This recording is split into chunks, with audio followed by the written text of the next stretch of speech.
a lot of concerns about the fact that, Abdul has brought in Hassan Piker. Abdul El-Sayed chose to bring in Hassan Piker, not a Michigander, an outside podcast influencer who once said America deserved September 11. Just last week, he added a framed picture of the September 12 New York Times front page with the World Trade Towers burning in the background to show off on his Twitch stream. Piker has said America deserved 9/11. Are you comfortable with that association?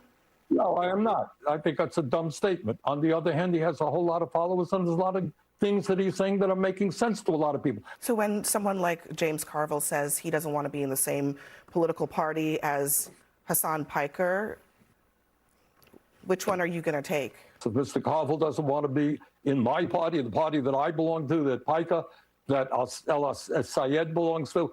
He can start his own party. Well, I mean, right at the end, he ultimately said, yes, I want people like Hassan Piker in my political party. He wants people in the party that say America deserved 9/11. He wants people in his party that are out there idealizing Chairman Mao and the like. I mean, this is not something I would be embracing if I were trying to build a political party that could appeal to, mainstream Americans. During the campaign, a leaked audio from his campaign came out, Abdul El-Sayed, in which he was worried about commenting on the death of the Ayatollah because he didn't want to offend his supporters.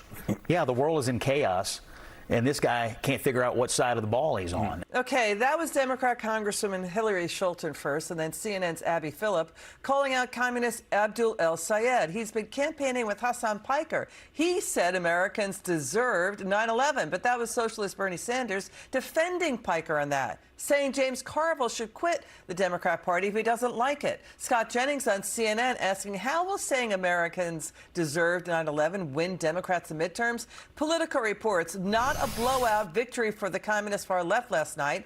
El-Sayed won the Democrat Senate primary in Michigan by just 1 point. Far-left socialist Cori Bush lost in Missouri. So far this year, 38 DSA candidates have won, but 38 have lost. Hundreds of Democrat and GOP candidates have won races nationwide. The Democrat communists are giving themselves sort of like participation trophies, but their ideology is poison. Joining us now from Senate Judiciary, Senator Ashley Moody. Senator, what do you make of all this? Show the Quinnipiac poll. Voters say Democrats are now more extreme than Republicans. So when will Republicans stand up and push back on this poison, stand up for freedom, democracy, prosperity, and capitalism? It looks like Republicans are AWOL here.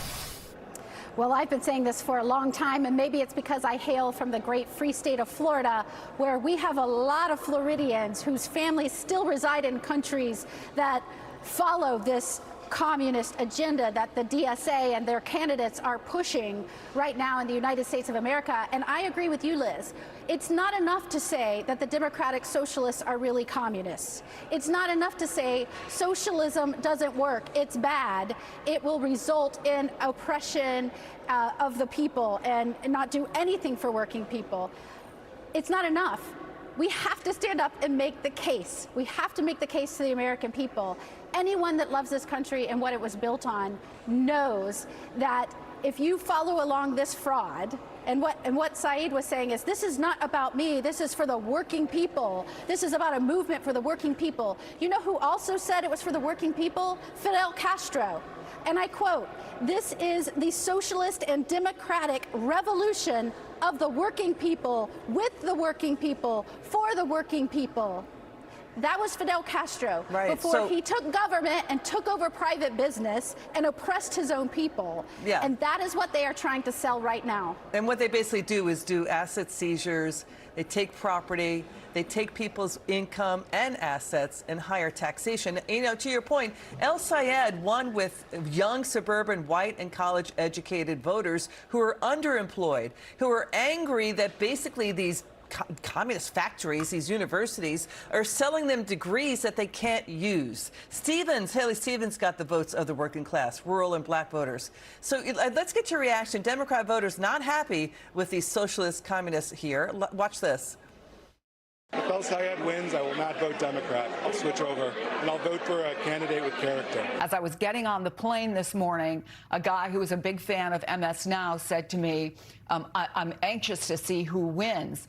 And I said, oh, did you vote? And he said, yes, I voted for Haley Stevens. And I said, oh, why?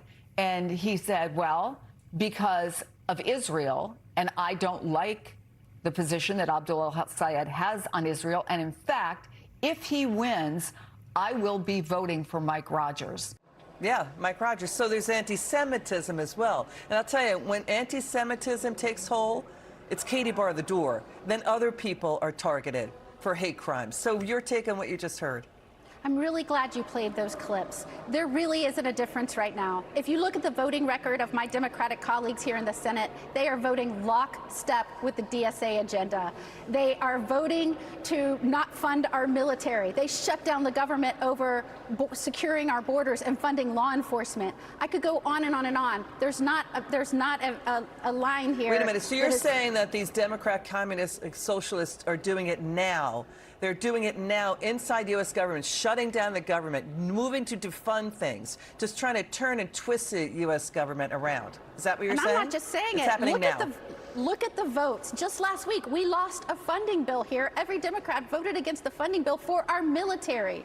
The co-chair of the DSA said they want to reduce funding to our military. And remember, last year they shut the government down over everything the DSA wants. They're voting in lockstep with the DSA. Got it. You should vote Republican. Great point you just made, Senator Moody. Great to see you. Thank you so much. Now to this. Great to be with you.